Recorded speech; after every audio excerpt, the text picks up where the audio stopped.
ये लोग तो जहाँ पर इनको जनता ने बिठाया वहां से पंखे, कूलर, एसी, कुर्सियां, मेज, टेबल सभी उठा करके ले गए। तो सोचिए कितने स्तर के निचले गरीब थे। मेरे पास शरद पवार के स्विस बैंक का अकाउंट है, ठीक है, मैं उसको दे दूंगा और उसको जेल में होना चाहिए, ठीक है। उसके साथ ये हाथ मिला रहे थे, ठीक है। तो जो ये इंडिया गठबंधन लाइक वो ठगों का महागठबंधन जो था, अगर अखिलेश यादव टोटी चुरा के ले गए तो ये कुर्सी में ले गए, तब भी उनसे तो अच्छे हैं।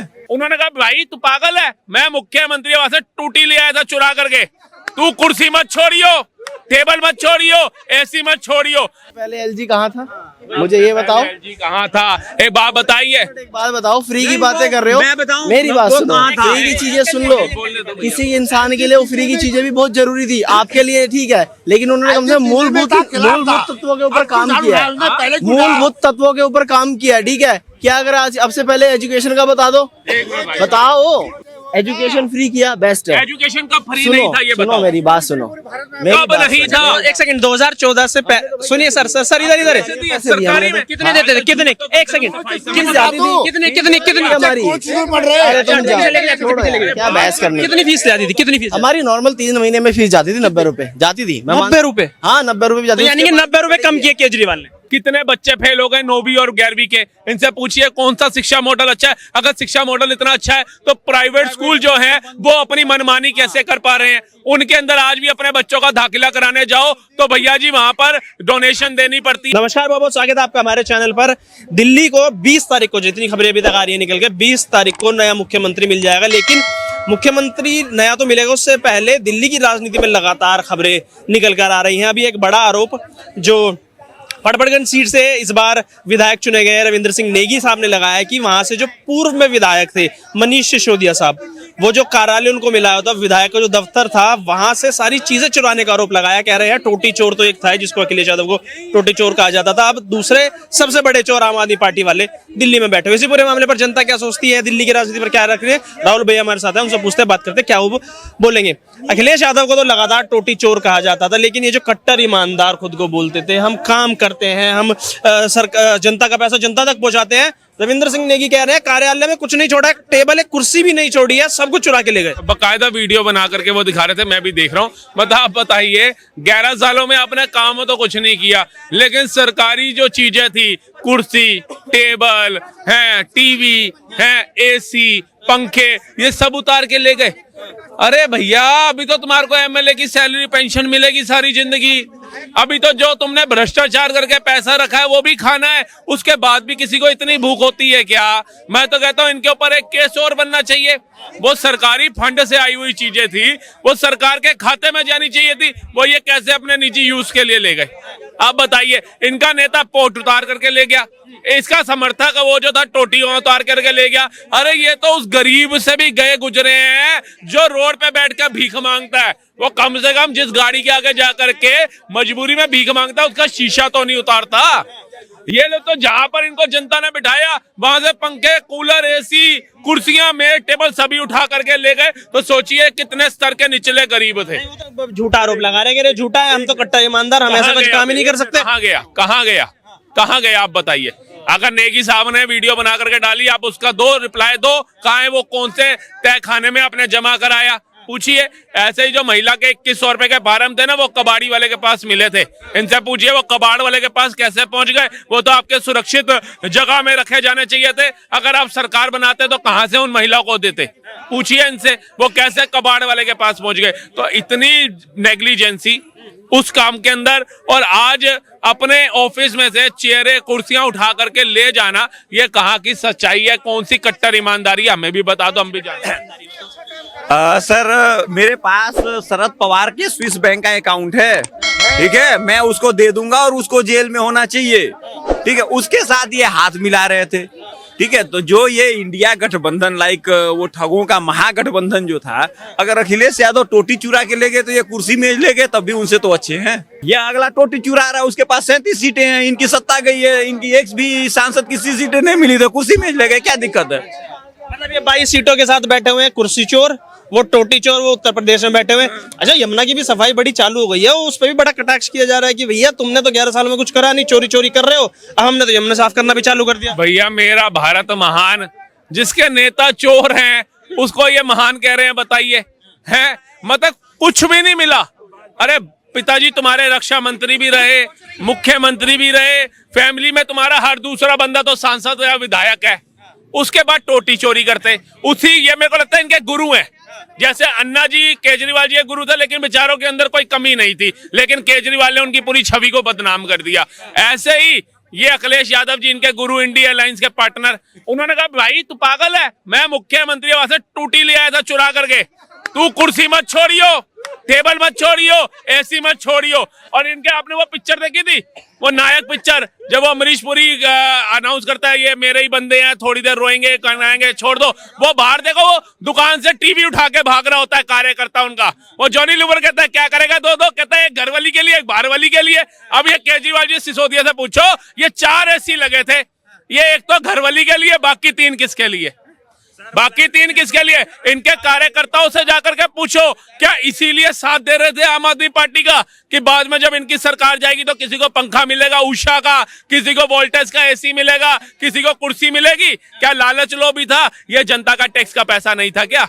पूछिए, ये जनता के टैक्स का पैसा नहीं था जो उठा करके आप लोग ले गए? संजय सिंह तो अभी भी आरोप लगा रहे हैं, कह रहे इलेक्शन कमीशन की नाक के नीचे, दिल्ली पुलिस की नाक के नीचे सारी मिस यूज किया जा रहा था सारी चीजों का, इसलिए तुम चुनाव आ रहे हैं, तुम कहाँ इनमें भटका रहे हो हमें चोरी वाली चीजों में। हमारे देश का दुर्भाग्य सबसे बड़ा पता है क्या है?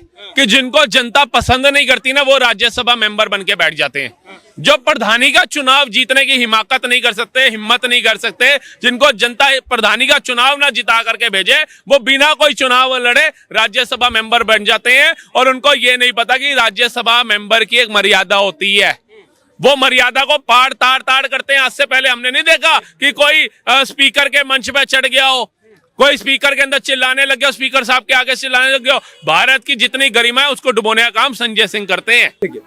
ऐसा है कि अरविंद केजरीवाल जी जो है ना, उन्होंने अपने कार्यकर्ताओं को सिखाया है कि धोखा कैसे दिया जाता है, ठीक है, और सरकारी फंड का उपयोग कैसे किया जाता है। अब जैसे शीश महल पे 45 करोड़ का है, कोई बिल उनका 10 करोड़ का नहीं पहुंचा, तो उन्होंने अपने विधायकों को अच्छे से ट्रेन किया कि भैया अब जो बचा है, बचा कुचा सामान है वो ले आओ। क्यों? क्योंकि तुमने खरीदा था, ठीक है। अगर मैं जनता को सरकारी पैसे से बिजली फ्री दे सकता हूं तो अपने लिए खरीदे गई चीज अपने घर नहीं ले जाऊंगा। सरकार का नियम भी तो है, प्राइम मिनिस्टर राष्ट्रपति अगर जाता है तो उसका सामान दिया जाता है, ये हमारी परंपरा रही है। तो ये क्या भैया अब हम भी जा रहे हैं, हम भी ले लेते हैं। फिर आजकल वहाँ पे राष्ट्रपति भवन के वहाँ पे आजकल मैं वो देख रहा हूँ, फूलों के लिए वो खोल रखा है दिखाने के लिए, राष्ट्रपति भवन दर्शन का अमृत उद्यान। तो इस हिसाब से तो अब राष्ट्रपति जब बदली जाएंगी तो ये कहें जी ये तो मेरे कार्यकाल में सारे फ्लावर्स लगे थे, फूल लगे थे, इन सबको मैं उतार के ले जाती हूँ। ये क्या बात हुई? ये क्या बात हुई? वो सरकारी धरोहर है, सरकार के टैक्स के पैसों से लगा है। आप जाएंगे तो अब ये थोड़ी ना ये मकान तो भैया जी इसके अंदर एशियन पेंट तो मैंने कराया था, ये पेंट ही उखाड़ के मैं ले जाता हूँ। भूखे नंगे हो क्या? या पुरानी चीजें याद आ गई? अभी क्या लग रहा है, क्योंकि लगातार मुख्यमंत्री की बात हो रही है, 20 तारीख को सुनने में आ रहा है कि भाई शपथ ग्रहण समारोह हो जाएगा, उसी पे लगातार हमलावर है। कह रहे हैं कि जैसी बीजेपी की सरकार है वैसे आम आदमी के लिए जो काम हम कर रहे थे वो काम बंद कर दिया बीजेपी ने। अब मैं तो कहता हूँ बहुत अच्छा किया इन्होंने, ऐसा फ्री का चस्का डाल दिया था कि भैया जैसे बच्चे को कहते हो ना बेटा घर चल, ये झूला तेरे लिए अच्छा नहीं है, मैं तेरे को चॉकलेट दिला दूंगा, वो बच्चा बेचारा चॉकलेट के लालच में घर चल पड़ता है। अब रोज चॉकलेट खिला खिला के बच्चे के दांत भी खराब करेंगे, बच्चे को शुगर की बीमारी भी लगवाएंगे। तो इन्होंने दिल्ली को उस जाल में डाल दिया। जो जरूरी की चीजें होंगी वो पहले भी मोदी सरकार कह चुकी है बंद नहीं होंगी, लेकिन जो ये बिना मतलब के दे ही जा रहा था, दिल्ली के टैक्स के पैसे की धजिया उड़ा रहा था, दिल्ली में विकास तो एक और नहीं था, मतलब सीवर का ढक्कन भी लगवाना है, तो भैया वो कहते थे हमारे को पैसा ही आगे से नहीं मिल रहा, फंड ही नहीं मिल रहा, तो कहां से रहा? तो कम से कम हमें फ्री का नहीं चाहिए भैया, तू सीवर का ढक्कन लगा दे। ये बारिश से जो दिल्ली तालाब बनती है इससे निजात दिलवा दो। आज देखिए अभी मुख्यमंत्री कौन होगा कौन नहीं होगा ये किसी को नहीं पता। अभी विधायक दल की बैठक भी नहीं हुई है, यमुना के अंदर मशीनें उतार दी। जिसने काम करना है ना उसे किसी से इजाजत लेने की जरूरत नहीं है। एलजी महोदय ने वहां मशीनें उतार दी। आज जो पहले क्यों नहीं उतारी थी 11 साल में? एक बात बताओ, आपसे पहले एलजी कहाँ था? मुझे ये बताओ, एलजी कहाँ था? एक बात बताइए। एक बात बताओ, फ्री की बातें कर रहे हो, मैं बताऊं? मेरी बात वो सुनो, कहाँ था? फ्री की चीजें सुन लो। किसी इंसान के लिए वो फ्री की चीजें भी बहुत जरूरी थी, आपके लिए ठीक है, लेकिन उन्होंने कम से कम मूलभूत तत्वों के ऊपर काम किया है, मूलभूत तत्वों के ऊपर काम किया है, ठीक है। क्या अगर आज अब से पहले एजुकेशन का बता दो, बताओ।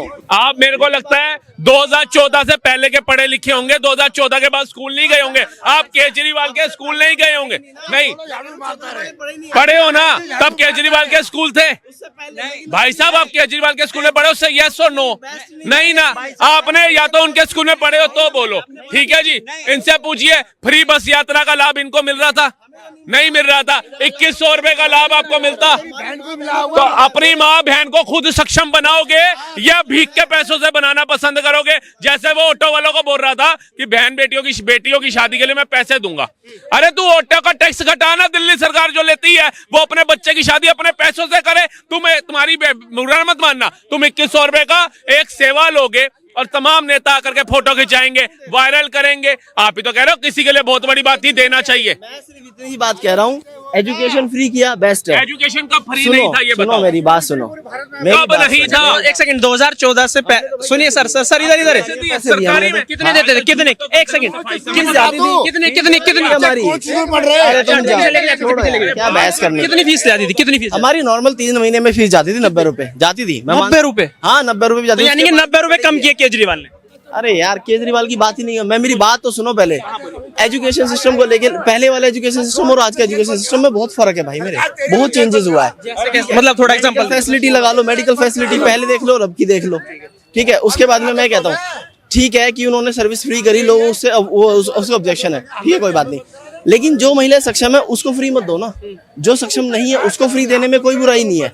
आपने कहा कि एजुकेशन में बदलाव आया और हमारी मेडिकल फैसिलिटी में बदलाव आया, वो कैसे बदलाव आया? थोड़ा सा अगर एक्सप्लेन कर दें। अध्यापक क्यों धरनों पे बैठे हैं, सैलरी नहीं दी जा रही, प्रिंसिपलों की भर्तियां नहीं हो रही, तो बताइए कौन सा शिक्षा मॉडल अच्छा चल रहा है? कितने बच्चे फेल हो गए 9वीं और 11वीं के, इनसे पूछिए कौन सा शिक्षा मॉडल अच्छा है। अगर शिक्षा मॉडल इतना अच्छा है तो प्राइवेट स्कूल जो है वो अपनी मनमानी कैसे कर पा रहे हैं? उनके अंदर आज भी अपने बच्चों का दाखिला कराने जाओ तो भैया जी वहां पर डोनेशन देनी पड़ती है। क्यों? अगर भैया जी तो खाली हो जाने चाहिए थे, क्योंकि केजरीवाल का शिक्षा मॉडल इतना अच्छा है जैसा भाई साहब कह रहे हैं। तो प्राइवेट स्कूलों के अंदर ये धांधलियां आज भी क्यों चल रही हैं? देखो इन्होंने जैसे कहा, ये वो कहना चाह रहे हैं कि अगर आप कह रहे हैं एजुकेशन बदला है और मेडिकल फैसिलिटीज बदली है तो एग्जाम्पल देके समझाओ ना। थोड़ा सा बात कहूंगा, ये सियासी बातें हैं, ठीक है, इनको सियासी गलियारों में रहने दो, हम आपस में कुछ नहीं कर सकते। सियासत तो आपसे ही है ना सर, सियासत तो आपसे ही है ना।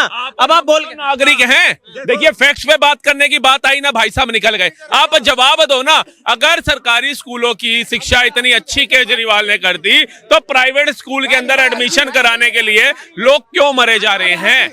आप बताइए क्यों कतारें लग जाती हैं फॉर्म लगने के? अब ये देखिए, ये केजरीवाल का product by one get one वाला ये हाल कर दिया उन्होंने। इसी को बदलने के लिए कि भारत की सड़कों पे, दिल्ली की सड़कों पे हर दूसरा बंदा ऐसा ना हो, ये शराब पार्टी का विरोध किया, इसे दिल्ली से भगाया। क्योंकि ऐसे बुजुर्ग अभी पड़े हैं जिन्होंने कोटा इकट्ठा रखा हुआ था। अब ये देखिए माहौल खराब कर रहे हैं ना, ये केजरीवाल समर्थक है। इनसे अभी पूछ लो मुख्यमंत्री किसको होना चाहिए था, कहेंगे केजरीवाल। गारंटी दे रहा हूँ, क्योंकि कोटा खत्म होने वाला, कितने दिन चलेगा, होली आ रही है इनके लिए। ये 5 लाख का आयुष्मान जो है ये यहाँ बुजुर्गों को क्यों नहीं दिया? बुजुर्ग ये अगर कोई एक्सीडेंट हो जाए कहते मैं करोड़ रुपये दे दूंगा। बुजुर्ग को दारू चाहिए, वो पी रहे हैं दारू खड़े हो। दारू चाहिए, हर हरियाणा में है, यूपी में है, पंजाब में है, मध्य प्रदेश में है, राजस्थान में है, पंजाब में और दिल्ली में आयुष्मान नहीं है। बांग्लादेश में खाली अच्छा, नंबर 2 ये कह रहे थे, एक भाई साहब आ रहे थे, भाई एलजी ने पहले क्यों नहीं किया? एलजी ने मतलब जो है इसलिए नहीं किया कि केजरीवाल सुप्रीम कोर्ट में चला गया था।